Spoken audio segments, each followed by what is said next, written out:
C'est parti pour la Ligue 2. Prenez vos combinés 03 81 50 67 51. Venez réagir à l'antenne en direct. Vous avez pensé quoi de cette rencontre entre Sochaux et Guingamp qui s'est soldée par un match nul 0 partout? Est-ce que vous êtes satisfait? Est-ce que c'est un bon point, sachant qu'Auxerre a perdu? On va regarder d'ailleurs tous les résultats de cette 27e journée. Avec Toulouse qui a battu Amiens 3-0, 3 qui a battu l'AC Ajaccio 1-0.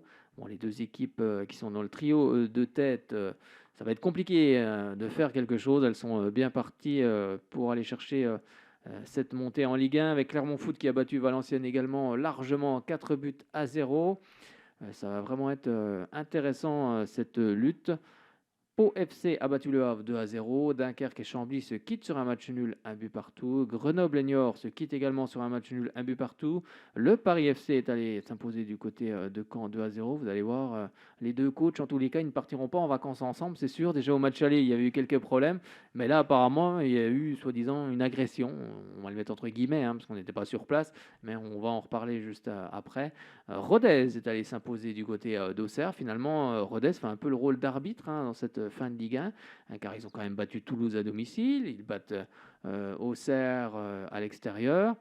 Ils ont fait match nul contre Sochaux, donc finalement c'était un bon résultat qu'avait fait Sochaux quand on regarde ce que fait Rodez actuellement. Nancy, lui, est allé s'imposer du côté de Châteauroux avec un triplé pour Michael Biron, 31e, 41e et 48e minute de jeu. Et donc, il s'est imposé du côté de Châteauroux. Décidément, rien ne va plus pour cette équipe de Châteauroux qui est en dernière position. On va s'intéresser cette fois-ci au match entre Sochaux et Guingamp.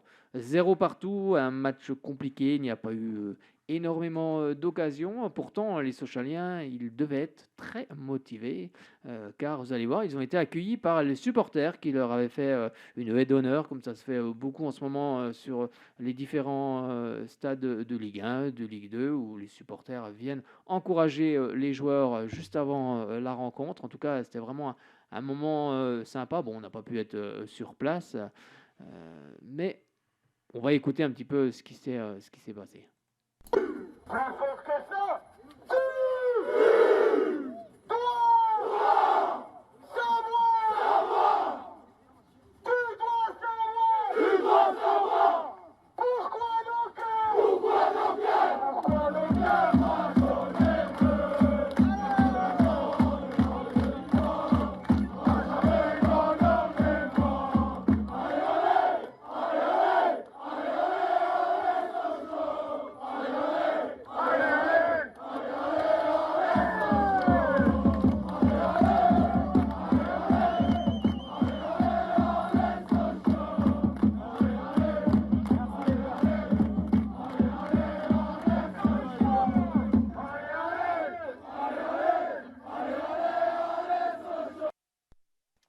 Oui, avec un accueil comme ça, c'est pas possible. On ne peut que gagner. En tous les cas, on peut être motivé. Après, gagner une rencontre, c'est toujours compliqué. Il y a aussi un adversaire à battre. Mais là, ça a été compliqué face à cette équipe de Guingamp qui jouait plutôt en 4-4-2, qui était très resserrée. Forcément, elle est en fin de classement, elle est 17e.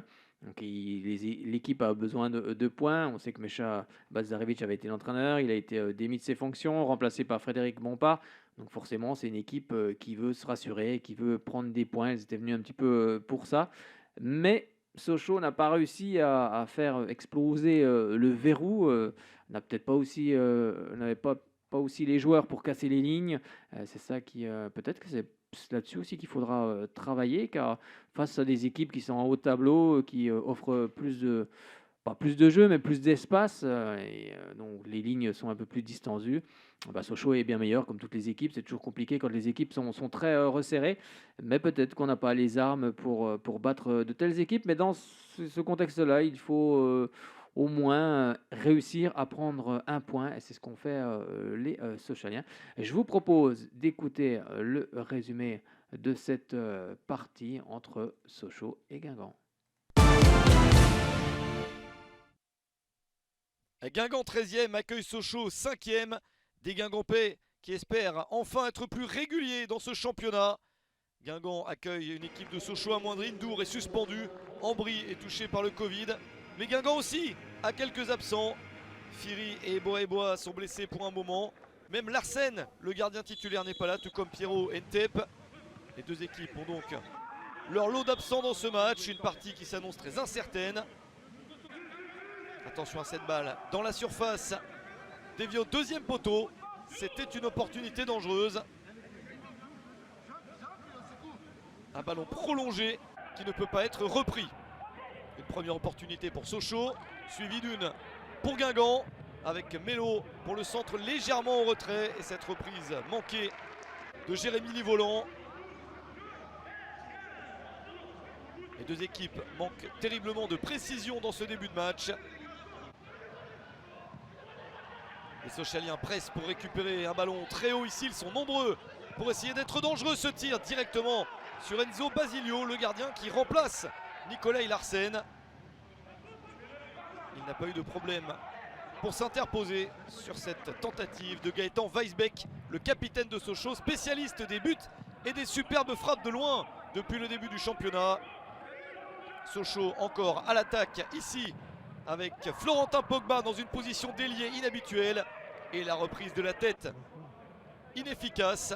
Joli geste technique pour l'international guinéen et la tête manquée ensuite. Dommage pour les Lionceaux. C'était une jolie action mais ça ne trouve pas la cible. Guingamp a du mal à être dangereux. 0-0 à la mi-temps. C'est Sochaux qui a donné le meilleur visage lors des 45 premières minutes. En seconde période, Sochaux continue à être la formation la plus dangereuse sur le terrain avec cette balle dans la surface, contrée par le défenseur. Une action avec Chris Bédia qui marche sur le pied de son adversaire sur la fin de cette séquence. L'arbitre sort un carton rouge contre Chris Bédia. C'est dur pour Sochaux à la 64e minute, mais c'est la décision de Sylvain Paliès. Les Guingampais ont donc une bonne chance à 11 contre 10 de gagner le match. Une reprise de la tête et la parade du gardien Maxence Prévost.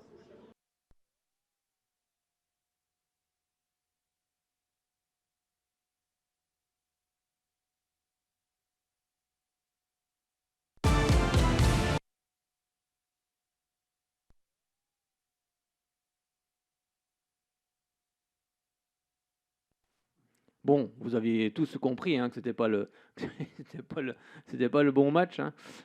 C'était pas le bon match. Voilà, on a retrouvé le bon match parce qu'il n'y a pas eu de carton rouge. Hein, que Chris Bédia se rassure, il n'a pas eu de rouge dans cette partie. Et voilà, ça c'était le match aller. Mais là, c'est bien le match retour entre Sochaux et Guingamp.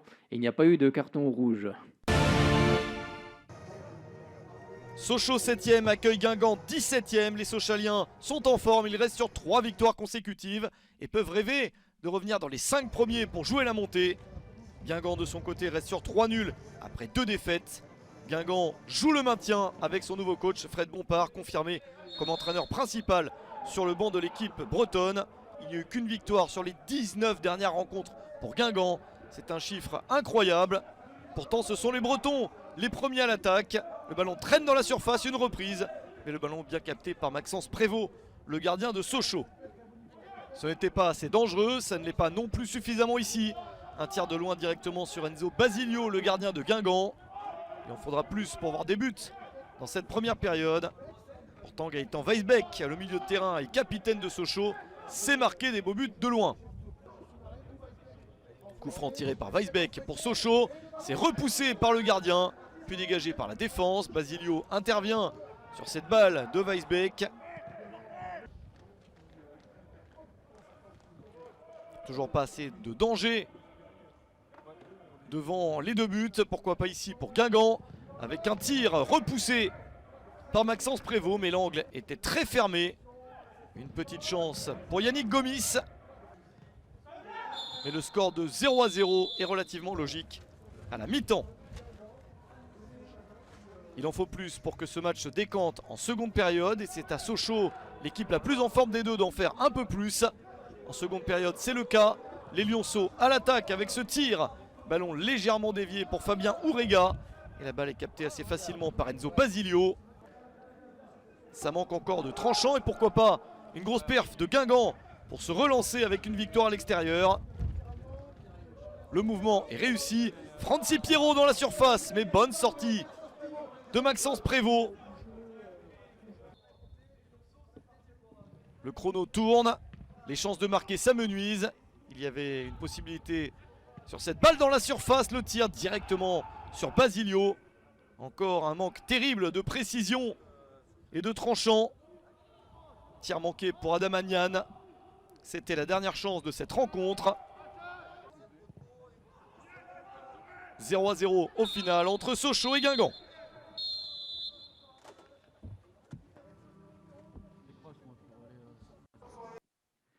C'est fini, 0 partout. Ça, c'était le vrai match. N'ayez pas peur, il n'y a pas eu de carton rouge. D'ailleurs, il n'y a pas eu de carton. Bon, on en a déjà eu pas mal cette saison des cartons rouges, donc on ne va pas en rajouter. Il n'y a eu aucun carton du côté de Sochaux, que ce soit rouge ou jaune, donc c'est une bonne chose quand même à retenir. Il y en a eu 3 du côté de Guingamp. Quand on regarde un peu les stats. Comment ? On peut dire pour une fois, Parle dans ton micro, ça sera on peut dire mieux. pour une fois, c'est bien. Hein, pas de carton pas de carton pris. Bon, après, des fois, quand on prend des cartons, c'est que le jeu est un petit peu plus agressif. C'est vrai ça. Donc, c'est bien, c'est bien aussi. C'est jamais bien de prendre des cartons, forcément. Mais ça veut dire que l'équipe est un petit peu plus agressive. Et puis là, ça aurait un match compliqué avec une équipe en face qui ne se livre pas. Vous allez voir, l'entraîneur guingampais, Frédéric Bompard, lui est revenu sur l'état de la pelouse. Oui, forcément, la pelouse n'est pas bien belle. Elle va être changée en fin de saison. Mais c'est aussi pour les deux équipes. Le terrain, il est pareil pour les deux équipes. Donc, il est aussi compliqué pour Guingamp. Il est aussi compliqué pour cette équipe sochalienne avec une possession de balle de 61% pour Sochaux. 38% pour Guingamp, 60% de duels gagnés pour cette équipe guingampèse contre 40% pour cette équipe sochalienne avec 18 interceptions pour Guingamp contre 7. Du côté des corners, un seul du côté de Sochaux, ça fait pas beaucoup, et 4 du côté de cette équipe de Guingamp. Du côté de l'attaque, pas de but. Du côté des tirs cadrés, 4 côté sochaliens et 3 côté guingampais. Donc les tirs à l'extérieur de la surface, pareil, c'est à peu près la même chose. 3 de chaque côté. Du côté de la pression du tir, on est à 50%. Donc ce ne sont pas forcément des stats très folichonnes. Mais c'est comme ça. Quand on ne peut pas gagner, comme on dit, il faut savoir prendre au moins un point. Et c'est ce qui a été fait. Je vous propose d'écouter la réaction justement de Frédéric Bompard, l'entraîneur de cette équipe de Guingamp. Des regrets, peut-être. Il faut que je revoie les images quand même, parce qu'en termes d'occasion de but, il n'y en a pas eu énormément. Voilà, non, pas forcément des regrets. Enfin, des regrets, si, c'est d'avoir pris qu'un point, parce qu'on est à la recherche de prendre 3 points. Voilà, les regrets sont là surtout. Il fallait absolument qu'on réussisse à marquer un but, donc on a été chercher un petit peu plus. Mais le plan de jeu ce soir, c'était pas ça. Le plan de jeu, c'était bien défendre, essayer de faire reculer l'adversaire à partir du moment où on récupérait le ballon, d'essayer justement, nous, de jouer dans leur dos, parce qu'habituellement, c'est ce qu'eux font sur leur terrain, mais tout est parti du terrain. Je m'excuse de parler comme ça, mais faut appeler un chat à partir du moment où vous jouez sur un terrain dans un tel état. Parce que moi, c'est pas ma philosophie de jeu. J'aime bien tout ce qui est jeu, court, au sol, combiné, mais on peut pas. Sur un terrain comme celui-ci, c'est impossible. Donc il a fallu jouer des ballons longs et être au deuxième, c'est ce qu'on a essayé de faire. Voilà. Je vous dis encore une fois, c'est absolument pas ma philosophie de jeu. Je pense qu'on les a mis en difficulté, ils nous ont pas beaucoup mis en danger.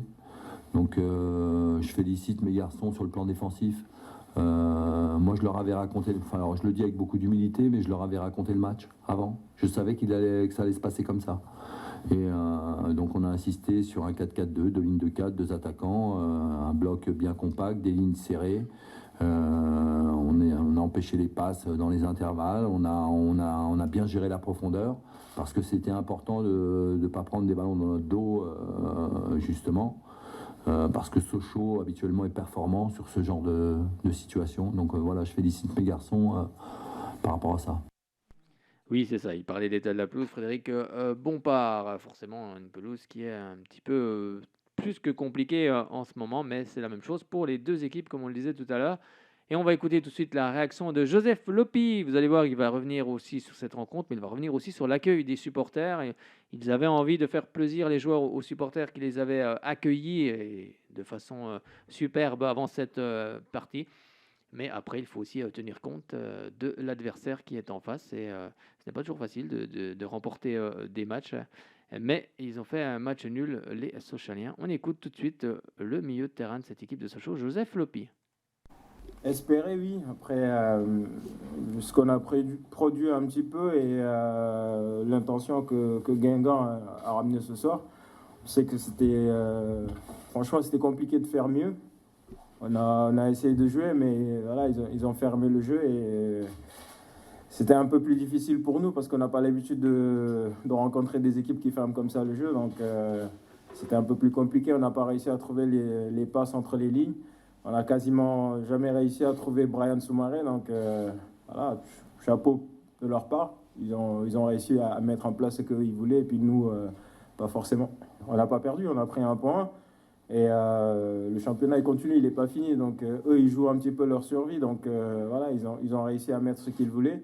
Nous, un peu moins. Donc on rejoue mardi. À nous d'aller chercher les 3 points. On gratte un point, mais bon, comme j'ai dit la dernière fois, à chaque fois que je regarde ceux qui sont devant en disant qu'il faut les serrer, on ne fait pas ce qu'il faut sur le terrain. Donc aujourd'hui, je me concentre sur nous. Et puis ce soir, c'était un non-match. Un non-match, pas parce qu'on n'a pas joué, on a essayé. Après, c'était compliqué.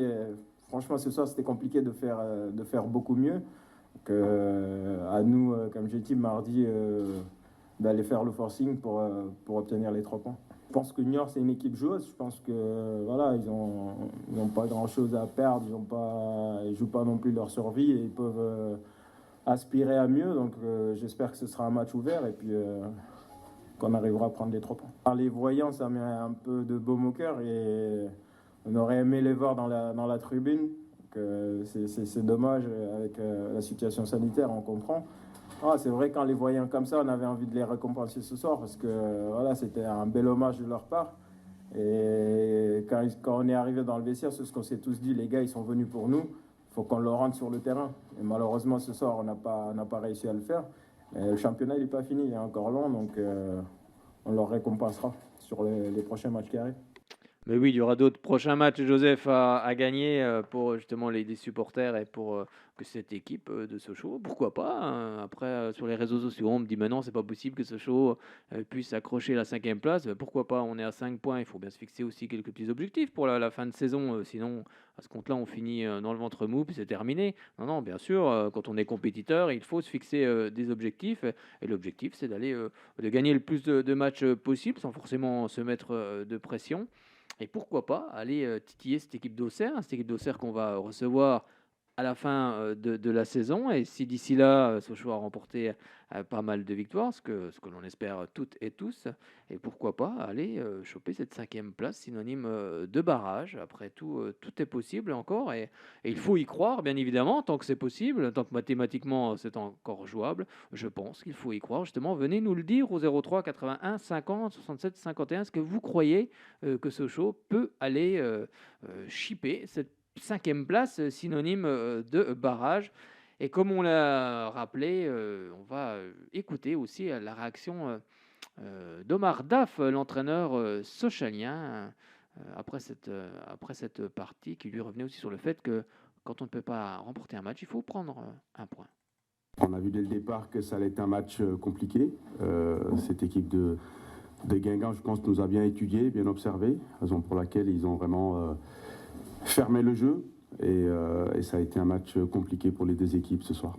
C'est une équipe qui, on voit qu'on est craint et respecté, parce que cette équipe, avec les joueurs qu'ils ont, je pense qu'ils ont fait un match solide. Voilà, ils étaient venus clairement pour prendre un point, c'est ce qu'ils ont réussi à faire. Nous, après, on est déçus parce que malgré le terrain compliqué, on a essayé de proposer du jeu. Je pense qu'on a largement la possession sur cette rencontre. Mais avoir la possession aujourd'hui, ça ne veut pas dire grand-chose quand on voit le résultat final. Ça montre aussi qu'on est perfectible, on est sur la bonne voie depuis plusieurs semaines maintenant.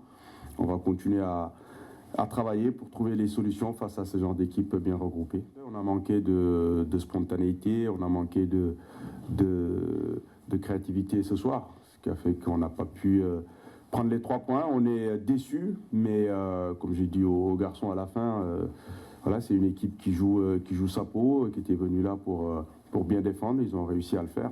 Maintenant, à nous d'analyser ce match et continuer à trouver les solutions pour percer ce genre de bloc.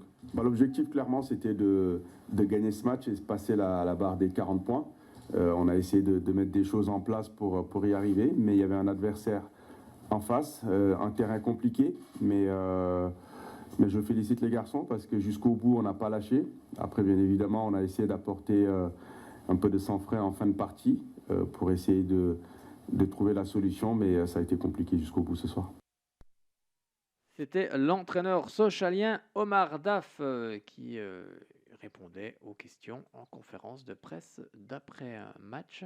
Après cette partie, on va faire juste un petit aparté. On parlait tout à l'heure de ce qui s'était passé entre Caen et le Paris FC. On va écouter un petit peu ce que dit l'entraîneur. J'ai perdu le nom. Je pense Monsieur Frédéric Fitch va. J'ai perdu le prénom de l'entraîneur du Paris FC. Donc je sais son nom, Girard, mais j'ai perdu son prénom. C'est ça, c'est René Girard. Oui. Voilà, Ancien c'est coach ça. de Montpellier. Merci. J'étais en train de chercher. Évoque Montpellier avec un nom fait penser à Montpellier. Oui, qui avait d'ailleurs, lui, été champion de France avec tous des joueurs qui étaient issus de l'équipe Espoir de Montpellier, quand même, il faut aussi le rappeler. Hein, de l'équipe réserve. Oui, c'est ça, de l'équipe réserve. Quand j'entends certaines radios qui n'ont pas eu un si gros palmarès, souvent qui me remettaient en cause René Girard. Mais en tous les cas, lui, il a été champion de France avec une équipe. Il y avait Olivier Giroud d'ailleurs. Il y a presque 10 ans d'ailleurs, en 2012. Ils étaient champions de Ligue 2 la saison en 2011, puis ils ont été champions de Ligue 1 la saison suivante. C'est ça, donc avec une équipe fait de jeunes joueurs, il a quand même, lui, réussi à être champion de France, donc rien que pour ça, bravo. Et vous allez voir, déjà au match aller, ça s'est un peu frictionné entre René Girard et puis également Pascal Duprat. Bon, c'était pas mieux au match retour, avec une agression entre guillemets, on les écoute. 3 joueurs de Caen qui sont venus, ça finit un pugilat. Je trouve ça inadmissible. Inadmissible. Oui, dans le vestiaire pour se la passer. Je sais pas ce qu'il y a eu. Voilà, ils sont arrivés, ils ont mis un bordel pas possible, ça a mis une émeute, c'est honteux. Honteux. Voilà, ceci dit. 3 joueurs qui étaient sur la feuille, René ? Ah oui, c'est les joueurs qui. Alors, voilà, je vois pas de quoi vous voulez me parler. Moi, je suis simplement rentré dans mon vestiaire à la fin du match. Et non, je vois pas. Je sais pas. Voilà. Je sais pas. Bon, en tous les cas, vous avez bien compris que les deux coachs n'allaient pas passer leurs vacances ensemble, car ils n'ont pas l'air de vraiment s'apprécier. C'est vrai qu'au match aller, c'était déjà plus que tendu sur les deux bancs. Mais ça ne s'est pas détendu pour le match retour. On va continuer à parler, bien évidemment, de l'équipe socialienne et surtout du prochain match qui va attendre les socialiens. Ce sera du côté de Niort. Niort qui a été vainqueur de Pau il y a très peu de temps, 2-1, puis qui ont fait ce week-end un match nul du côté de Grenoble. Et ça faisait 2 mois que les Niortais ne s'étaient pas imposés. Ils vont accueillir donc ce mardi 2 mars Sochaux. Ils ont envie de confirmer les bonnes dispositions du moment et se rapprocher du maintien. Alors, un retour dans le groupe de Niort, c'est...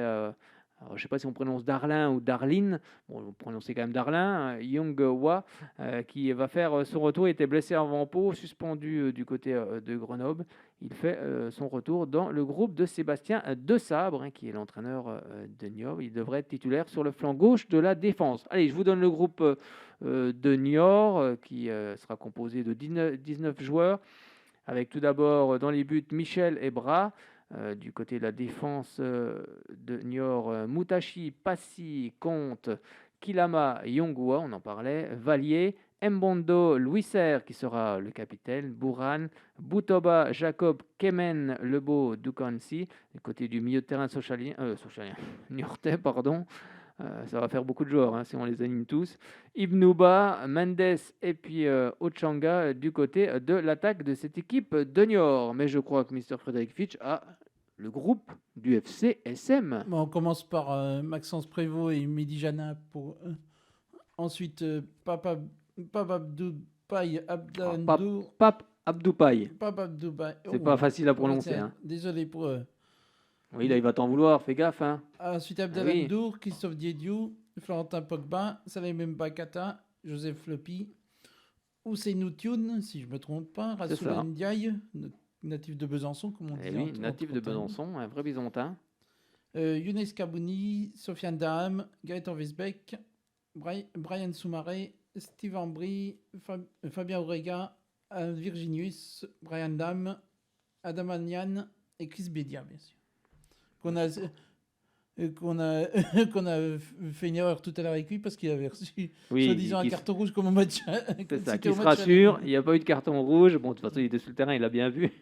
Il a bien vu, nous, on s'est un peu trompé de match, c'est ça, c'est l'informatique. Vous appuyez sur un bouton, on clique et ça part. Et puis, c'était pas le bon et on s'en était pas aperçu tout de suite. Bon, c'est arrivé au carton rouge, je dis non, c'est pas possible. Ayant vu le match, non, c'est pas possible, il n'y a pas de carton rouge. Donc, oui. Après, quand on regarde, bon, c'était le match aller du côté de Guingamp. C'était pas forcément un bon souvenir pour Chris Bédia. Avec la conférence de presse qui a eu lieu cet après-midi du côté de Sochaux, avec comme invité, bien évidemment, l'entraîneur sochalien Omar Daf, et également Rassoul Ndiaye, on en parlait. Il a dit, le joueur de Sochaux, on sort frustré de la réception de Guingamp, mais nous n'avons pas mis tous les ingrédients et nous ne méritions pas mieux que ce point. Il dit aussi également, contre les Chamois niortais, il faut réagir si on veut suivre les équipes devant nous. L'équipe a besoin de tout le monde et j'essaie de faire le plus possible en étant positif et agressif. Avant tout, je dois bien défendre puis alimenter les attaquants. Il dit aussi également, avec l'enchaînement des matchs et mes entrées en jeu, je gagne en confiance. Le coach attend de moi que j'apporte mes qualités malgré une forte concurrence. Je dois améliorer mes stats, marquer et de donner des buts car tout le monde regarde ça. Défensivement, je dois gratter plus de ballons. Oui, ça s'appelle aussi l'expérience. C'est un jeune joueur, Rassoul Ndiaye. La 5e place de Ligue de BKT, on lui pose la question. On en a les moyens, mais il faut réussir à mettre les ingrédients. Il faut tout faire et ne pas avoir de regrets. Il dit aussi également le match aller contre les Chamois niortais avait été compliqué. Oui, il s'était imposé du côté du Stade Bonal 4-3. Je ne sais pas si vous vous en souvenez. Il ne faut pas refaire les mêmes erreurs et comme on l'a fait contre Amiens, prendre une revanche. Eh bien, c'est très bien pour ce jeune joueur. On espère qu'il marquera du côté de Niort. Avec le coach également qui dit nous allons à Niort avec beaucoup d'ambition. Le coach en Mardaf. Pour conserver notre marche en avant, j'attends beaucoup plus de spontanéité et un dépassement de fonction qui nous a manqué samedi. Eh bien, on espère que le coach sera entendu et puis que les joueurs vont tout faire pour amener cette victoire. Alors, il dit aussi l'entraîneur sochalien, on lui a posé quand même, il y a eu beaucoup de questions également. On a passé des tests PCR, l'attente des résultats est à chaque fois un stress. Nous ne devons pas être loin des 100 tests. Bon, c'est vrai que c'est compliqué pour toutes les équipes. Il faut se faire tester toutes les semaines, la veille de la rencontre, si je ne me trompe pas, ou 48 heures avant. Et c'est vrai qu'Omar Daf parle aussi de Guingamp. L'en avant de Guingamp est venu à Bonal pour clairement prendre un point. Face à ce genre de bloc, nous devons progresser pour trouver des solutions. Mais comme on disait un peu tout à l'heure, casser les lignes, c'est toujours des choses très compliquées. On s'attend à un match très engagé face à une équipe de Niort qui a des armes offensives. Nous voulons rester dans ce qu'on s'est proposé. Nous allons à Niort avec beaucoup d'ambition. Ça, on vous l'a déjà dit tout à l'heure. Le match aller, on lui pose la question. On a payé des erreurs individuelles en début de partie, puis c'était facile pour les Chamois niortais. C'est un match qu'on n'aurait jamais dû perdre et qui nous a permis de gagner en expérience. Là, on lui pose la question. La Ligue 2 BKT reste notre quotidien. Il faut optimiser le bon travail effectué au mois de février en prenant des points à Niort. Ensuite seulement, on se préparera pour le match de Coupe de France face à l'OL. Oui, c'est vrai, il y a le match de Coupe de France face à l'OL. D'ailleurs, il est à quelle heure Monsieur Frédéric Fitch, c'est samedi 6 mars, si je ne me trompe pas. C'est ce samedi à 18h45. 18h45, donc c'est ce samedi 6 mars que Sochaux élimine Lyon, c'est ça Qui sait Bah oui, c'est la coupe, la magie de la coupe. Et oui, pourquoi pas éliminer Lyon. T'as vu une voyante ces jours-ci pour je pense qu'on est une victoire à Niort et une victoire à Lyon. Donc... Mais face à ce genre d'équipe, Lyon est une équipe qui va jouer. Car il y aura des espaces et à Sochaux d'en profiter. Sochaux n'a absolument rien à perdre sans cette partie, c'est que du plaisir, que du bonheur pour tous ces jeunes joueurs. Après, il faut rappeler aussi qu'on a une équipe très jeune, une des plus jeunes de la Ligue 2, peut-être. Voilà aussi pourquoi les gens sont des fois pas contents, c'est vrai. Des fois, on n'est pas régulier, mais c'est peut-être aussi ça, le fruit de cette jeunesse. Il faut aussi apprendre en Ligue 2. C'est pas simple. Et voilà aussi pourquoi cette équipe n'est peut-être pas toujours très régulière, capable de faire de beaux exploits, capable de passer au travers de certains matchs. C'est aussi ça la régularité qu'ont des équipes comme Toulouse ou Troyes qui sont vraiment très, très régulières, même si Toulouse a eu un départ compliqué. C'est pas simple quand on redescend de Ligue 1 de pouvoir se réadapter à la Ligue 2, car c'est un championnat spécial, la Ligue 2. Donc bon, on espère, on verra, mais pourquoi pas battre Lyon, même si l'objectif, je pense, reste quand même d'accrocher à cette 5e place. Ce serait quand même assez sympa de vivre les barrages pour cette fin de saison, même si les supporters ne peuvent pas aller encore au stade pour le moment, et ça paraît bien compliqué qu'on puisse y retourner avant la fin de la saison, mais en tous les cas, on poussera les Sochaliens très fort et pour qu'ils puissent arracher cette 5e place. Il faut toujours se fixer quelques objectifs. Oui, Mr. Fred, vous vouliez me dire quelque chose, non ? C'est tout. Des choses à savoir, cette équipe de Niort, cette équipe de Niort, après la victoire face à Sochaux 4-3, on le disait, c'était pour le compte de la 10e journée. Elle a glané 17 points en 17 matchs, car elle a eu 7 défaites, 7 nuls, et puis également 3 succès. Des victoires obtenues du côté de Clermont, face à Clermont, l'AC Ajaccio et puis contre Pau, comme on le rappelait il n'y a pas longtemps. Et un match aussi perdu sur tapis vert contre Valenciennes. Donc on espère en tous les cas que les Sochaliens vont s'imposer du côté de Niort. Ce sera ce mardi 2 mars à partir de 20h. D'ailleurs, je vais vous donner le programme de ce qui va se passer pour cette 28e journée qui aura lieu donc demain. Avec à 20h, on retrouvera, toutes les rencontres auront lieu à 20h, donc comme ça vous êtes tranquille. Le Havre-Grenoble, Valenciennes-Toulouse, comme on l'a dit, Niort-Sochaux, Nancy-Caen, Guingamp-Clermont-Ferrand. On aura également Clermont-Foot, pardon. C'est Clermont-Ferrand aussi, mais c'est Clermont-Foot. L'AC Ajaccio-Rodez, le Paris FC Dunkerque, Chambly-Troyes, Pau FC Châteauroux et Amiens-Auxerre. Du côté du classement de cette Ligue 2, Troyes est toujours en tête avec 55 points, suivi de Clermont Foot, 52 points. 3e, Toulouse, 52 points. On retrouve 4e, Grenoble, 49 points. 5e, Auxerre, 44 points. 6e, le Paris FC, 44 points. 7e, Sochaux avec 39 points. C'est vrai que c'est dommage de ne pas s'être imposé contre Guingamp, car on aurait 2 points de plus et on reviendrait vraiment dans la course. Et ensuite, on retrouve en bas de tableau, 18e, le Pau FC, 24 points, suivi de 19e, Chambly, 24 points, 20e, Châteauroux avec 18 points.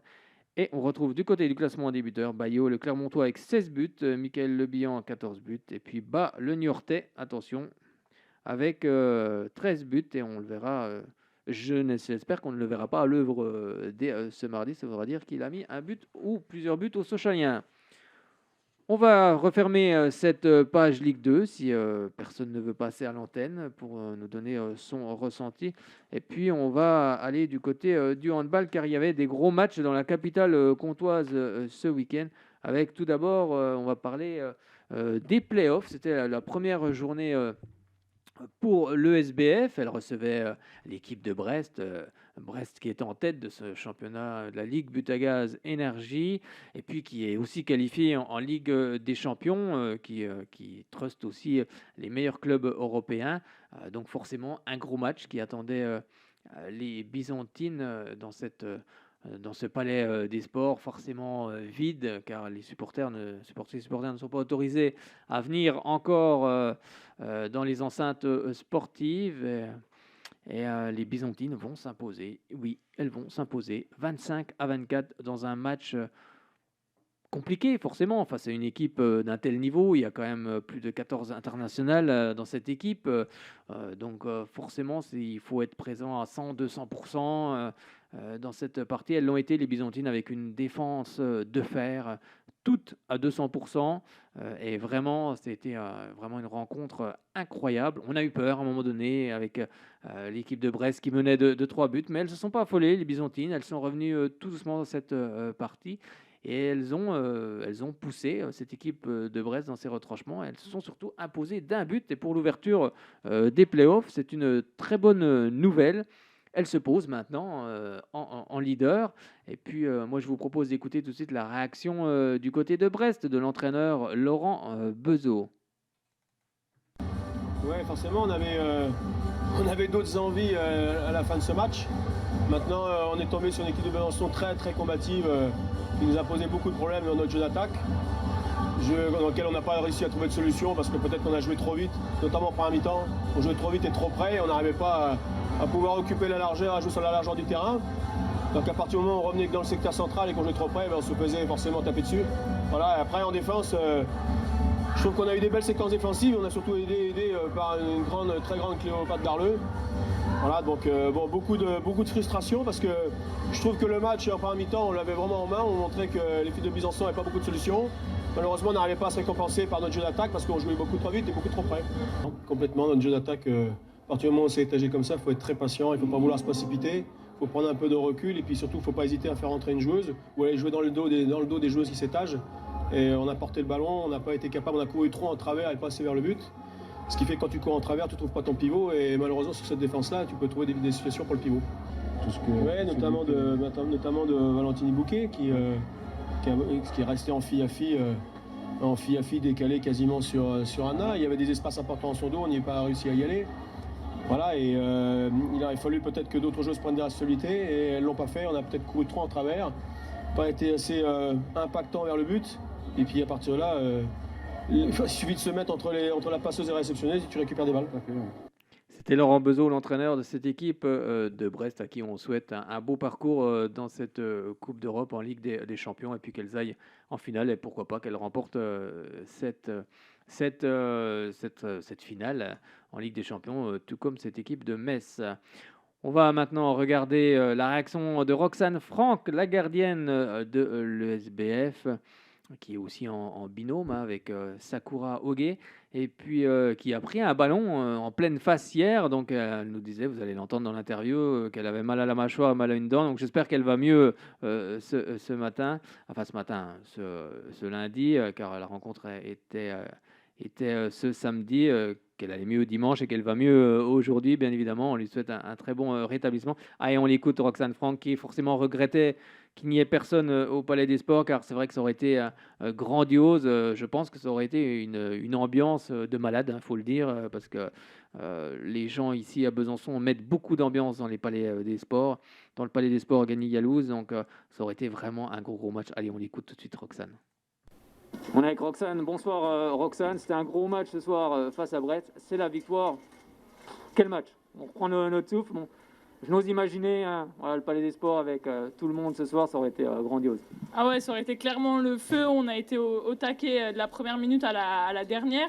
Et c'est vrai qu'avec un Palais des Sports mais plein, ça aurait été la folie. On aurait été encore plus porté. Et puis le mieux, ça aurait été forcément de partager ça avec eux après, que ce soit sur le terrain, faire la hola, que ce soit lié sur le VIP, enfin au niveau du VIP avec les partenaires ou même les bénévoles. Enfin, c'est vrai que c'est dommage parce que là, voilà, on est entre nous, on a envie de fêter ça et de le partager. En fait, c'est pour ça aussi qu'on fait ce sport-là, pour le partager et au final, voilà, on le partage entre nous, mais il manque quelque chose, quoi. Bon, les gens le suivi à la télévision, je pense qu'ils ont été nombreux. Et puis, voilà. Ah, je pense que ça a dû être dingue à la maison, ils ont dû tous crier, réveiller les voisins et tout, mais qu'est-ce qui se passe?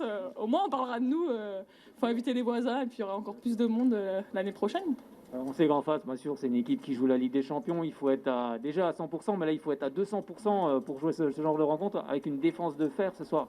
Ah ouais, c'est clair, fallait être à 200%. Elle nous avait dit tous les petits détails à aller compter sur ce match-là. Donc, il fallait être hyper concentré tout le long et je trouve que ça a été le cas. Même à la fin, on a bien géré aussi le score parce qu'on était devant. Donc, on a bien gardé, on va dire, le ballon. Bien sûr, une petite frayeur quand on perd la balle et qu'on est en défense, mais ça a coup fait l'arrêt. Donc, au final, c'est que du bonheur et ouais, vraiment contente de notre prestation. Oui, puis vous n'êtes pas affolé, car c'est vrai que Brest a compté +3 à un moment donné. Vous êtes revenu, vous êtes repassé devant pour ne plus jamais lâcher le score jusqu'à la fin. Ouais, c'est vrai que je suis d'accord. En deuxième mi-temps, mon but, je voyais le score et puis je me dis merde, c'est pas possible. Et au final, on a toutes réagi super positivement avec encore plus de hargne, encore plus de combat. Et là où on a fait la différence, c'est clairement en défense. Et ouais, les filles, elles bougeaient de partout, elles étaient sur tous les ballons. Franchement, même de derrière, c'était génial de voir ça parce que ouais, c'était vraiment du combat. Bon, déjà, comment allez-vous? Parce que je sais que vous avez pris le ballon en pleine face.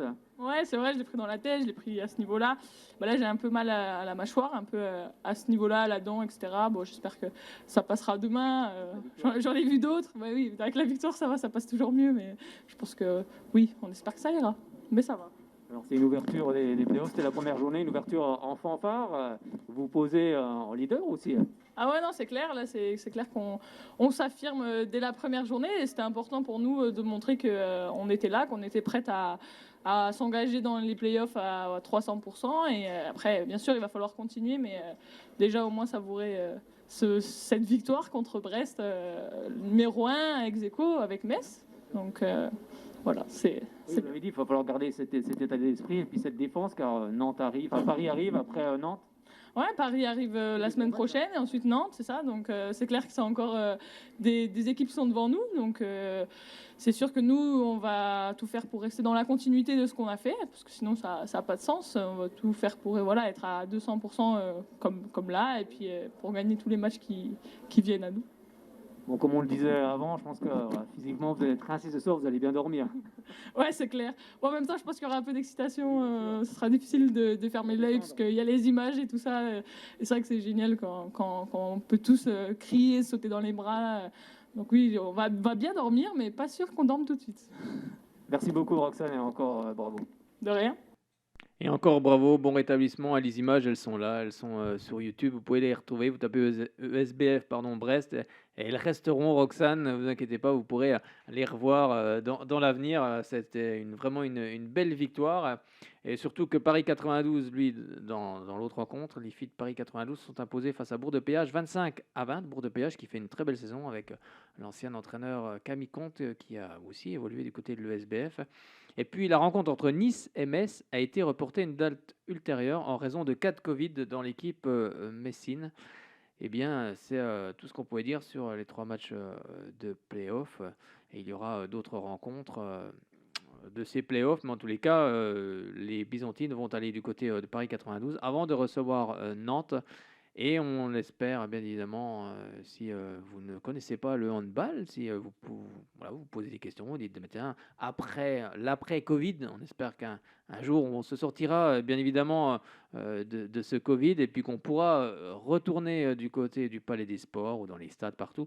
Je vous invite à aller voir du handball à Besançon, que ce soit le SBF, que ce soit également le Grand Besançon du handball chez les garçons, et puis également chez les filles, vous avez également l'équipe de Palante qui joue en National 1, mais pour le moment, les filles de Palante ne peuvent pas jouer. Les championnats sont arrêtés en raison du Covid. Donc allez voir des rencontres de handball. Franchement, vous allez passer un super moment. Et vous allez vibrer, car c'est vraiment ça. Et puis en plus, il y a vraiment un gros public de connaisseurs du côté de Besançon. Et c'est vrai que vous allez avoir une belle ambiance et vous allez revenir, ça c'est obligé. Allez, on écoute tout de suite la coach adjointe, ou l'entraîneur adjointe, on va le dire en français, de l'ESBF. C'était Sandrine Mario. Alors on tourne les interviews, vous allez voir, une semaine ce sera Raphaël Tervel, une semaine Sandrine Mario. On a décidé de tourner comme ça jusqu'à la fin de la saison, car elles vont nous quitter en fin de saison, et puis leur donner la parole à tour de rôle. C'est parti, on écoute Sandrine Mario. On est avec Sandrine. Bonsoir Sandrine, ici au Palais des Sports à Gagny-Yalouz pour la victoire de l'ESBF face à Metz. Ça fait combien de temps que ce n'était pas arrivé? Pas Metz face à Brest. Brest, parce que Metz, c'est pas encore maintenant, mais c'est bientôt. Mais Brest, oui, on se disait que l'année dernière, au mois de janvier, on a fait un 26-26, match nul. On a gagné, je crois que c'était 2018, la dernière victoire face à Brest. C'était en demi-finale du championnat de France, en match aller-retour. Et après, on avait perdu et on s'était fait éliminer. Mais voilà, grosse perf, grosse défense, même nous, entre nous, grosse ambiance, même si c'est vrai que le Palais des Sports est vide. Et même avec un nombre d'arrêts incalculable de Cléopâtre Darleux, les filles n'ont pas baissé la tête, elles ont continué à aller de l'avant. Et puis ça s'est super bien passé. Vraiment, tout le monde a donné le meilleur de soi-même. Et puis à partir de là, on peut faire de belles choses. Donc vraiment ravi d'être mentalement d'aller chercher ce genre de match alors que le Palais des Sports est plein et que souvent c'est bien le public qui nous emmène, le public qui nous tire, le public qui nous exhorte un peu. Et c'est vrai que là, c'est d'autant plus une perf énorme de pouvoir faire ce genre de prestations face à quasiment une 14 internationale sur le terrain. Voilà. Oui, c'est vrai, comme on le disait avec Roxane tout à l'heure, au départ, il faut déjà être à 100%, mais face à des équipes comme ça qui jouent la Ligue des Champions, qui sont les cadres du championnat, il faut être à 200%. Ouais, je dirais plus, faut être à 100% pendant 60 minutes, ce qui est dur. Donc, on arrive à être à 100%, mais souvent, face à ces équipes, on y est 30, 35, 40 minutes, et puis après, on pioche, ou physiquement, on baisse, ou au niveau, voilà, toujours faire attention par le pivot, toujours faire attention à tout, et à un moment donné, on décroche un peu, et on prend 3-4-0, et puis derrière, avec ces équipes, on revient pas. Et c'est souvent ce qui nous est arrivé face à Brest, et là, on a su tenir 60 minutes à 100%, avec des joueuses qui sont beaucoup de complémentarité, beaucoup d'envie, d'images positives, de communication. Donc c'était vraiment super agréable. Ouais, juste petit bémol, évidemment, ce Palais des Sports vide, voilà, un match comme ça avec un Palais des Sports plein, c'est là qu'on a les poils qui se lèvent un peu. Voilà. Bon, j'espère que les gens ont apprécié. Nous, on a apprécié au ras du terrain. Mais voilà, c'est vraiment chouette. Vous aviez insisté justement sur la défense, car on a une défense de fer ce soir. On insiste sur la défense depuis un moment, et puis ça marchait pas trop. Donc il y a eu pas mal de petits réglages sur des détails cette semaine, sur du jeu en passif. On n'arrivait jamais, on prenait tout le temps les passifs quand les équipes adverses étaient en passif, et nous on prenait. La défense donc n'arrivait pas à tenir dans la durée. On n'était pas très bon sur la supériorité numérique, et puis on était aussi en défense depuis le début de l'année. On prend énormément de buts par rapport aux années précédentes.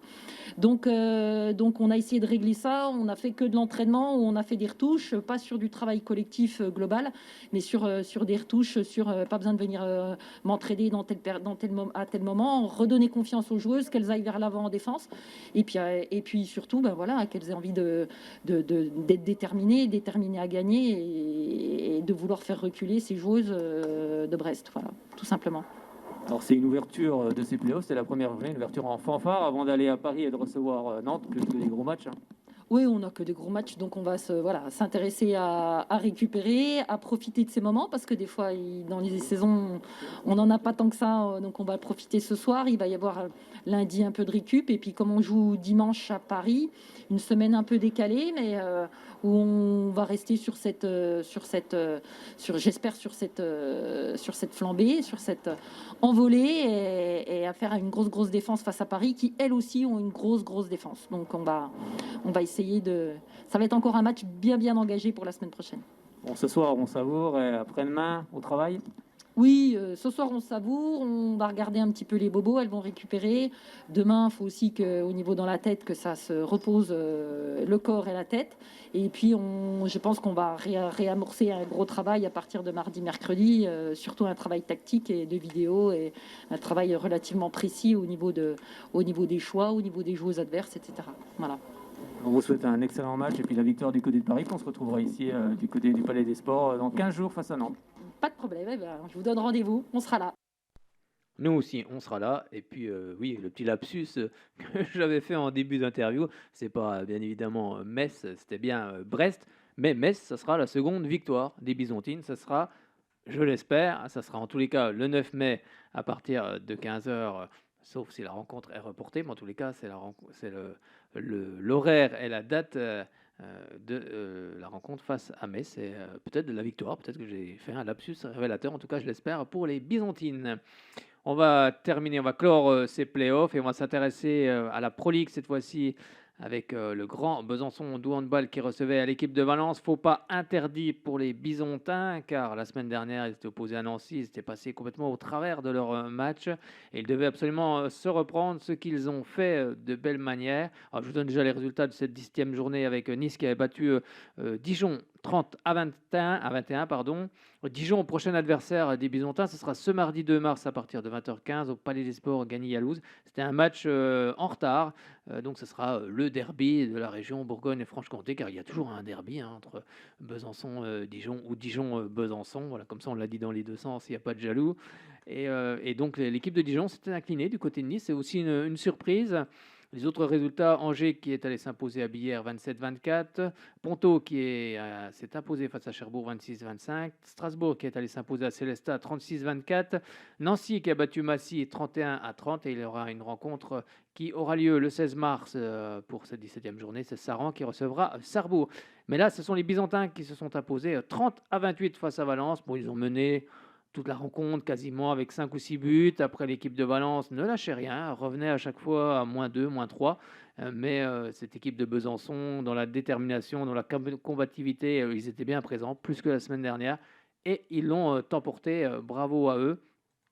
On va écouter tout de suite quelques réactions avec tout d'abord Grégory Cantalet qui est passé par le Grand Besançon de handball avant de se retrouver du côté de Valence. On l'écoute.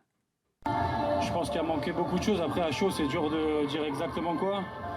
Je pense qu'on va reprendre les images. Je pense qu'on rate quand même pas mal de shoots à 6 mètres.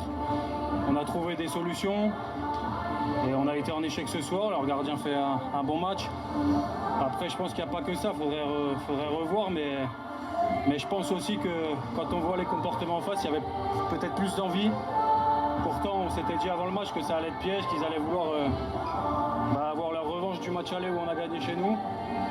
Mais malgré ça, je pense qu'ils avaient un poil plus d'envie que nous et ils ont été un cran au-dessus. Ouais, c'est sûr. Après, qu'il y ait du mieux, il n'y a toujours pas de points, enfin très peu de points à l'extérieur. Il va falloir qu'on trouve, le moyen d'aller en chercher. Mais oui, on peut dire qu'il y a un peu de mieux, même si c'est dur de le dire maintenant. C'était Grégory Cantalet. Moi, je vous propose d'écouter cette fois-ci Adrien Clerc, le demi-centre de cette équipe byzantine. Ah ouais, ça faisait un moment, on était sur une mauvaise série. Et là, on voit la joie de tout le monde de pouvoir reprendre des points, de revoir gagner, ça fait vraiment plaisir. Ouais, on a joué souvent, toi, à Besançon, c'est des vrais matchs de maintien, des matchs de plutôt de bas de tableau, sachant que là-bas, on avait déjà perdu de 7 buts, donc on avait quand même envie. Là, on était vraiment dos au mur, donc il fallait qu'on donne tout, surtout à l'envie en défense. Miloš, il a fait un super match derrière. Mais à l'envie, ça, c'est des matchs de maintien de D2, c'est des matchs de combat. Et des fois, on oublie de mettre cette énergie parce qu'on n'arrive pas à être constant là-dessus. Mais ce soir, je suis fier des gars parce qu'on a tout le monde à apporter et vraiment dans l'engagement. Ouais, c'est exactement ça, c'est qu'on était vraiment concentré dans l'engagement sur l'énergie. Donc on joue plus libéré, la balle est moins lourde. On se focalise moins sur les erreurs.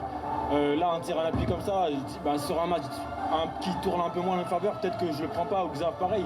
C'est pas que tu vas le rater, c'est que tu vas peut-être pas le prendre. Donc on est plus en confiance et comme je te dis, on commence à avoir plus de joueurs qui apportent. Donc ça aussi des fois avoir du recul, tu sais, toi aussi tu as connu ça en tant que pro, juste sortir des minutes, avoir un peu de recul, ça, on peut remettre de l'engagement et ça je pense qu'il faut qu'on trouve une constance là-dessus et je trouve que ça devient intéressant. Vraiment, on essaie vraiment de responsabiliser tout le monde. Dragan c'est un coach, on va pas se mentir, il fait vraiment confiance à un set. Quand on est dans ce set, on est vraiment en confiance, on a beaucoup de temps de jeu. Donc moi j'ai essayé avec les cadres à responsabiliser tout le monde, à dire on veut un match de l'engagement sur 1 heure. Donc n'hésitez pas s'il y a un moment de fatigue de sortir, de demander à sortir et c'est des trucs que des fois on avait du mal à faire. Et là ce soir c'est intéressant parce que Xav demande à sortir, moi je demande à sortir, Brice apporte derrière, Lucas sort et c'est vraiment... Je trouve que c'est vraiment une équipe, c'est des petits gestes qui rajoutent quelque chose à l'état d'âme. Non oui, je suis surpris parce que j'ai regardé le match à Cherbourg, ils ont fait un superbe match.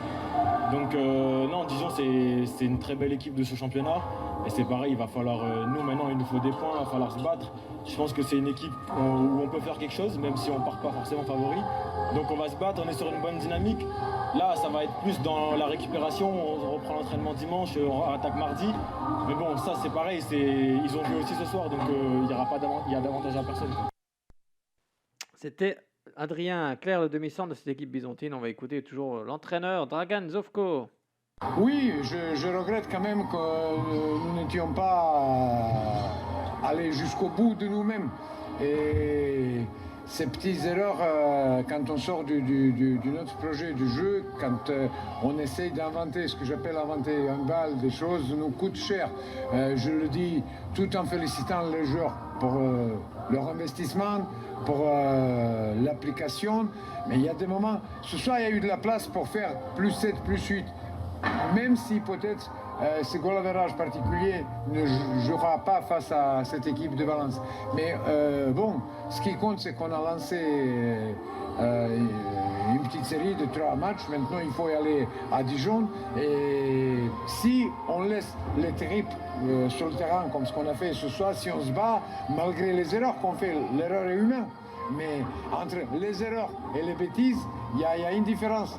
L'erreur, c'est quand tu vois ton copain tout seul et tu essaies de lui faire la passe et tu la loupes. Bêtise, c'est quand tu as 2 mecs devant toi et tu veux passer en travers. C'est stupide. Donc, félicitations à eux pour que les partenaires et spectateurs ne pensent pas que je suis jamais satisfait. Non, mais c'est dommage. Je suis bien sûr satisfait de 2 matchs. Si on m'avait dit +2, voilà. Mais quand tu vois la physionomie du match, je pense qu'on... Et c'est comme ça qu'on progresse, en étant un petit peu perfectionniste. Voilà. Ah oui, la progression, c'est fait aussi quand on est perfectionniste. Je suis absolument d'accord avec lui. On va regarder également l'interview de Pierre Molera. C'était à notre micro. On est avec Pierre. Bonsoir Pierre. Bon, si on vous dit qu'on a préféré l'équipe qu'on a vue ce soir que contre Nancy, bon, je pense que vous allez être d'accord. Bah, largement, là, on a mis vraiment ce qu'il fallait en défense. Au niveau de l'intensité, c'était largement au-dessus de Nancy. Et, du coup, on voit tout de suite la différence. Et on avait à cœur vraiment de se rattraper parce que c'était un match complètement raté qu'on avait fait contre Nancy au niveau de l'intensité. Et il fallait vraiment qu'on montre qu'on avait beaucoup d'envie ce soir, tout simplement. Ça, vous aviez perdu l'envie. On a vu une grosse défense aussi. C'était ça les problèmes qu'il y avait? Non, c'est pas forcément une perte d'envie. C'est juste que on a retrouvé vraiment une équipe là ce soir. Et je pense que c'est vraiment le plus important parce qu'on a gagné ensemble. Vraiment, ce soir, c'est vraiment le mot. C'est tous ensemble. Et équipe, franchement, là, il n'y a rien à dire. L'esprit était au top là ce soir. Oui, c'est l'état d'esprit qu'il n'y avait pas eu contre Nancy. C'est bien de le retrouver, les vraies valeurs du GVDH. Ouais, là, on voulait vraiment mettre l'accent sur la défense, beaucoup d'intensité, monter les ballons. Et on voit que quand on fait ça, on fait tout de suite la différence. En première mi-temps, ils mettent 5 buts en 20 minutes, il me semble. Donc, on voit le travail qui a été réalisé ce soir en défense. Et nous, on sait qu'on n'est pas une équipe qui pourra mettre 35 buts pour gagner un match. Donc, il faut qu'on arrive à mettre les équipes à même encore moins que 28 buts. Là, on s'est relâché un peu sur la fin quand même. Oui, c'est vrai que vous avez été devant avec 5-6 buts, mais Valence revenait toujours à peu près à -2, -3. C'est une équipe qui ne lâche rien aussi. Ouais, c'est vrai, mais c'est là où je pense qu'on a gagné aussi en expérience, c'est que certainement on aurait craqué les derniers matchs. Et là, on a réussi à toujours marquer ce but de plus qui faisait mal et à récupérer des balles quand il le fallait. Et aussi, il faut souligner quand même, Miloš a fait une très très belle partie. C'était vraiment, quand on dit que c'est une victoire d'équipe, il nous a aidé aussi beaucoup. Et quand il y a une bonne défense, souvent il y a un bon gardien de toute façon. Il faudra remettre cette défense face à Dijon qui arrive très bientôt, dès mardi. Oui, c'est vrai, on a une semaine importante avec 2 matchs. Et on va se déplacer à Dijon, donc on va y aller avec le même état d'esprit de toute façon. Et le but, c'est de garder ce qu'on a fait de bien ce soir et d'essayer de corriger aussi les petites erreurs qu'on a faites. Et après, déjà se projeter sur Dijon avant de penser à Sarrebourg. On va prendre match par match déjà pour l'instant. Qu'est-ce qui a changé cette semaine entre le match de Nancy et puis celui-ci? Bah, on s'est regardé entre nous. C'est pas forcément, on n'a pas vraiment changé notre méthode de fonctionner cette semaine, mais c'est surtout on s'est regardé dans le vestiaire et on a dit que là il fallait lâcher les chevaux et il fallait qu'on soit tous ensemble à fond et parce que on a à cœur vraiment, même si le public n'était pas là, tous les gens qui regardent, c'est pas possible de laisser une copie comme ça contre Nancy, même si Nancy est une belle équipe, il y avait moyen de faire beaucoup mieux et ce soir on a montré qu'on savait réagir aussi après des matchs difficiles comme ça. Oui, puis pour le maintien, pardon, c'est ça aussi qu'il faut, c'est un vrai état d'esprit, des vrais guerriers. Oui, bah, le maintien ça se joue toujours en défense de toute façon et c'est toujours l'envie qui va prendre le dessus, celui qui a le plus envie. Se maintiendra tout simplement et là on a fait une belle opération ce soir en prenant ces 2 points à domicile. Merci beaucoup Pierre, à très bientôt. Oui, merci, bonne soirée, au revoir. C'était Pierre Molera qu'on remercie pour cette interview. On va refermer cette page Pro League, on vous l'a dit, hein, demain soir match au Palais des Sports Gagny-Yalouz contre Dijon. Et ensuite, je ne sais pas si je vous l'ai dit tout à l'heure, il y aura également, donc, pour le compte de cette 18e journée, une seconde rencontre du côté de Sarrebourg pour l'équipe du Grand Besançon Doux Handball, ce 6 mars à partir de 20h30. On leur souhaite bien évidemment la victoire demain et la victoire du côté de Sarrebourg. On va s'intéresser cette fois-ci, on va parler un petit mot quand même du basket avec le Bezac qui se déplaçait du côté du pôle France avec une victoire 48-63 des Bisontins. Oui, 48-63, enfin 63, oui, 63-48 si vous voulez, on va le dire dans ce sens-là, ou 48-63, comme ils jouaient à l'extérieur, les Bisontins, dans la poule B de cette nationale 1. Prochaine rencontre pour l'équipe de Nicolas Faure. Ce sera ce mardi également, si je ne me trompe pas, oui, ce mardi 2 mars à partir de 20h.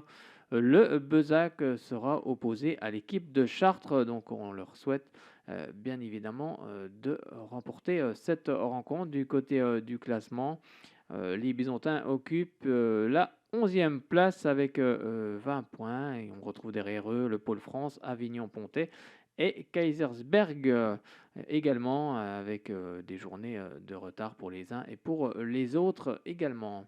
Eh bien, on a terminé cette émission. On a fait un petit peu les prolongations ce soir, mais il y avait beaucoup de réactions, notamment du côté du handball, car il y avait une grosse actu et surtout de gros matchs